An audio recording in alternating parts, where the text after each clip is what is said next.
Blog মাই tips. তো এখন বাজে বিকেল 4:30 মতন, আর এখন থেকে আমি আমার ব্লগটা স্টার্ট করছি। তো থাম্বনেল দেখে নিশ্চয়ই বুঝেই গেছেন আজকে কি রিলেটেড ব্লগ দিতে চলেছি। তো চলুন ব্লগটা শুরু করা যাক এবং যাওয়া যাক ওখানে। অলরেডি আমরা অনেকটা লেট হয়ে গেছি, কি তাই না বলো? হ্যাঁ, আধ ঘন্টা লেটে। চল তুমি একটু আসো সামনে, এবার বেরানো যাক। আর প্রচন্ড গরম রয়েছে আজকে, সকাল থেকে প্রচুর প্রতিকূলতা ছিল, সব কিছু কাটিয়ে তারপর আমরা বেরোচ্ছি। তো চলুন যাওয়া যাক। আচ্ছা, এইটা হলো যেদিনকে আমরা গাড়ি ডেলিভারি পাবো সেদিনকে সকালবেলার ভিডিও। তো আগের দিন রাত থেকে মিষ্টির বেশ জ্বর, মানে ঠান্ডা লাগা নেই, কোনো রকম সর্দি নেই, হঠাৎ করে একটু ভাইরাল ফিভার হয়েছে। আর জ্বরটা এত বেশি আসছে, মাঝে মধ্যে 101, 102 জ্বর চলে আসছে। ওর পিপি বলল যে একটা দিন ওয়েট করার জন্য, তারপরেও যদি না কমে তখন অ্যান্টিবায়োটিক শুরু করার কথা ভাবা যাবে। তাহলে এই এক গেল গিয়ে হচ্ছে মিষ্টির প্রচণ্ড জ্বর। আর যদি কোনো বাচ্চার জ্বর থাকে তাহলে মায়ের মনের অবস্থা কেমন থাকে, আপনারা তো বেশিরভাগ মায়েরাই দেখছেন, সেটা জানেন। তারপর আমার হাজব্যান্ড ঠিক করেছিল আমরা সবাই হোয়াইট জামা পরবো। মিষ্টির আর ওর বাবার হোয়াইট ছিল, কিন্তু আমার সমস্ত হোয়াইট জামাগুলোই গায়ে এত ঢিলে হয়ে গেছে, পরলে মনে হচ্ছে কারোর থেকে চেয়ে পড়েছি। তাই সকাল থেকে এটা নিয়েও বেশ মন খারাপ ছিল আমার যে কি জামা পরে যাব। আর কয়েকদিন ধরে যে পরিমাণ রাক্ষসে বৃষ্টি হচ্ছে, বেরানোর কোনো উপায় ছিল না।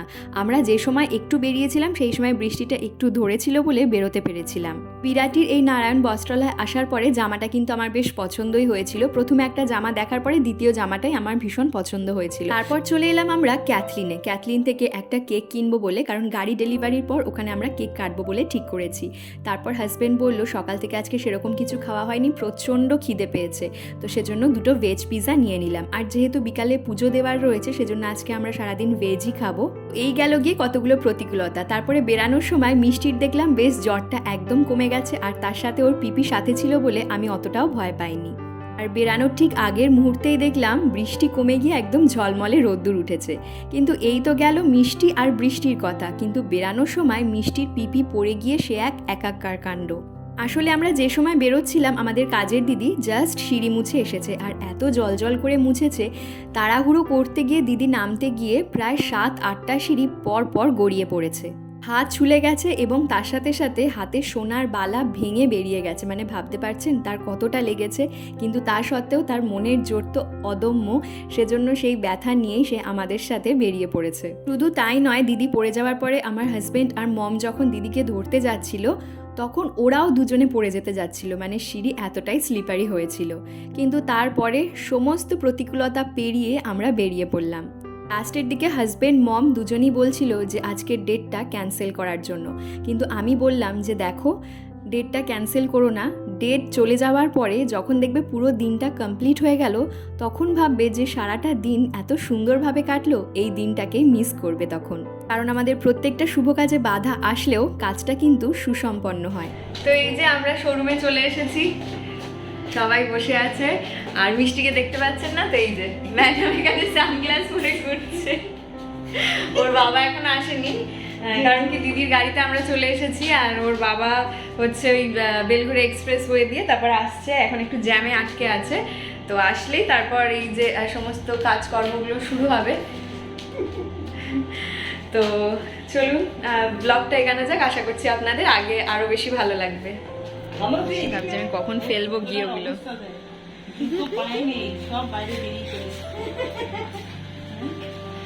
যাও মামা, এবার ফেলাফেলি শুরু করো।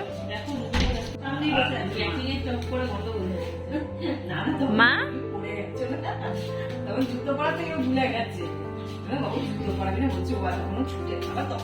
আর দিদি যাও, চলে এসো।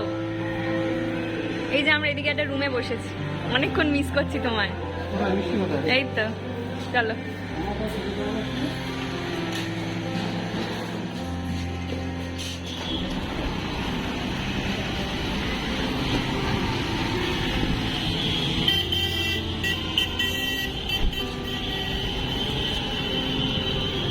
তো এই যে মিষ্টির জলের বোতল আর দুধের বোতলটা নিয়ে নিলাম, আর এদিকেও ফুলটা নিয়ে নিল। মিষ্টি ভাবছে কি হচ্ছে।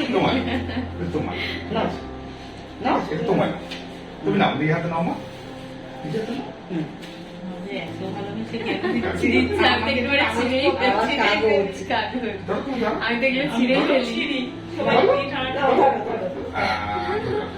ঠিক আছে, ফার্স্ট ক্লাস। ধরে রাখো, এরকম ধরে রাখো, ছাপবে না কিন্তু, ছাপবে না। তোমার তুমি ধরে রাখো, তুমি এরকম ভাবে ধরে রাখো মামা, এরকম ভাবে ধরে রাখো, এরকম ভাবে, এরকম ধরে রাখো। এই 1.5 বছর। হ্যাঁ, নিচে বসে পড়ো, আমাকে ভালো আসবে। আচ্ছা, উপরের পেপারটা তো একটা হবে। নিচে করে দেবো, ভেঙে বাইরে। হ্যাঁ, আপনি আপনার নাম দিয়েই করুন।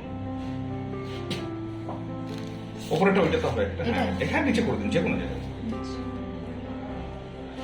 তুমি আসবে, আমার কোলে আসবে, আসবে, আসো, আসো, আসো, এটা তোমার। প্রথমে আমরা ওখানে পৌঁছানোর পরে আমার কয়েকটা সিগনেচার ছিল, তো আমি তো ভেবেছিলাম যে প্রচুর সিগনেচার করতে হবে, কিন্তু অলরেডি আমাদের বাড়িতে এসে কিছু সিগনেচার করিয়ে নিয়ে গিয়েছিল অ্যাড্রেস ভেরিফিকেশনের সময়, তো সেই সময় প্রচুর সিগনেচার করা হয়ে গেছিলো বলে আজকে আর সেরকম করতে হলো না।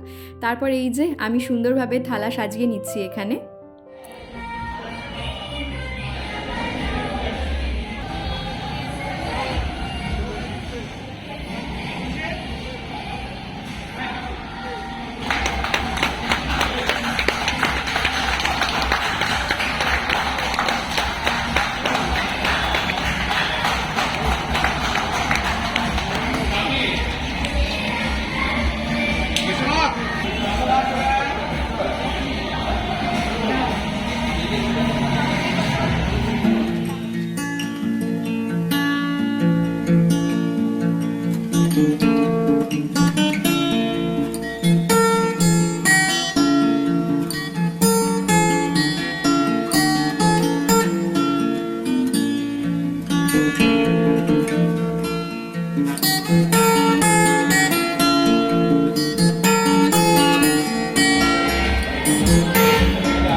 সত্যি কথা, এরকম সুন্দর আনন্দের মুহূর্তে পরিবারের প্রত্যেককে যদি পাশে পাওয়া যায় তাহলে আনন্দের লেভেলটা আরও অনেক বেশি বেড়ে যায়। কিছু কিছু সময় জানেন তো, অনেক ছোট বড় কথা শুনেছি, এই সমস্ত সাকসেসের দিনগুলোতে সেগুলো আরও বেশি করে মনে পড়ে।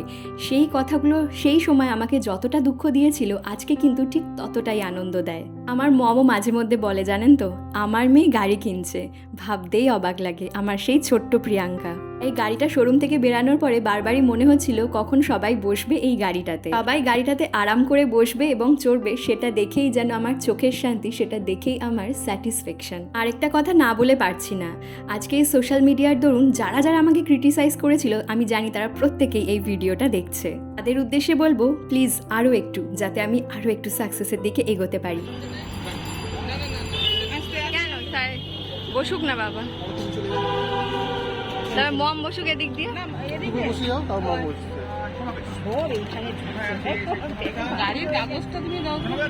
তো এই যে আমরা প্রথম যারা যারা এতে সাওয়ারি করছি, বাবা, মিষ্টি, আমি,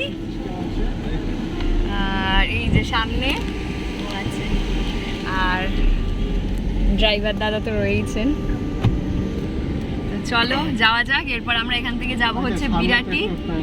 ও আচ্ছা, আমরা প্রথমে পেট্রোল পাম্পে যাব, তারপর যাব হচ্ছে বিরাটি কালীবাড়ি, সেখানে পুজো দেব। হ্যাঁ, পুজো দেওয়ার পর আরও আরেকটা প্ল্যান আছে, তো দেখা যাক কত তাড়াতাড়ি সব কিছু সাকসেসফুল হয়। আর এই যে মিষ্টি পিছনে দেখতে ব্যস্ত অ্যাজ ইউজুয়াল। মামা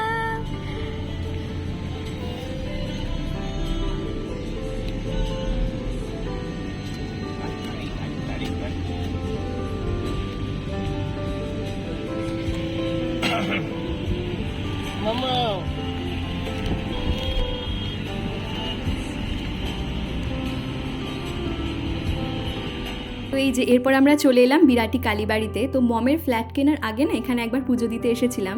ঠাকুরকে না জানি অজান্তেই বলেছিলাম কখনো যদি গাড়ি কিনি তোমার কাছে পুজো দিতে আসবো। আর দেখুন কিভাবে স্বপ্নটা সত্যি হয়ে গেল। এখানে এসে আজকে আমাদের দুটো কাজ রয়েছে, এক হচ্ছে গাড়ি পুজো দেওয়া, আর আরেকটা হচ্ছে মমের আজকে এখানে একটা মানসিক রয়েছে। সেই মানসিকটা মম দেবে শাড়ি দিয়ে, 5টা ফল দিয়ে, 108টা ফুলের মালা দিয়ে, ধূপ মোমবাতি যা যা ঠাকুরকে দিতে হয় সেই দিয়ে।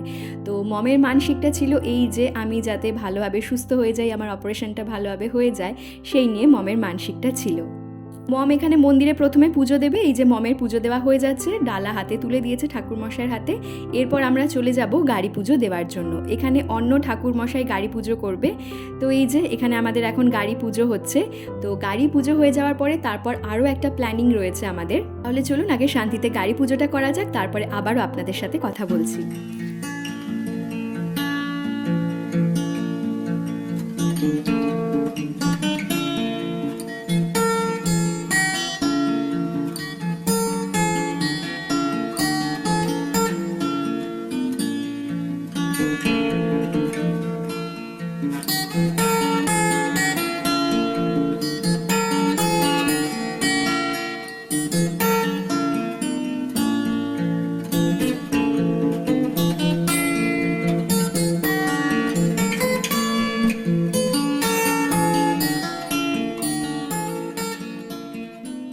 আজকের ভিডিওটা অনেকটাই বড় হয়ে যাচ্ছিল, তারপর আমার এডিট করার সময়টাও ফুরিয়ে আসছিল। মিষ্টিকে একটু সময় দিতে হবে এখন।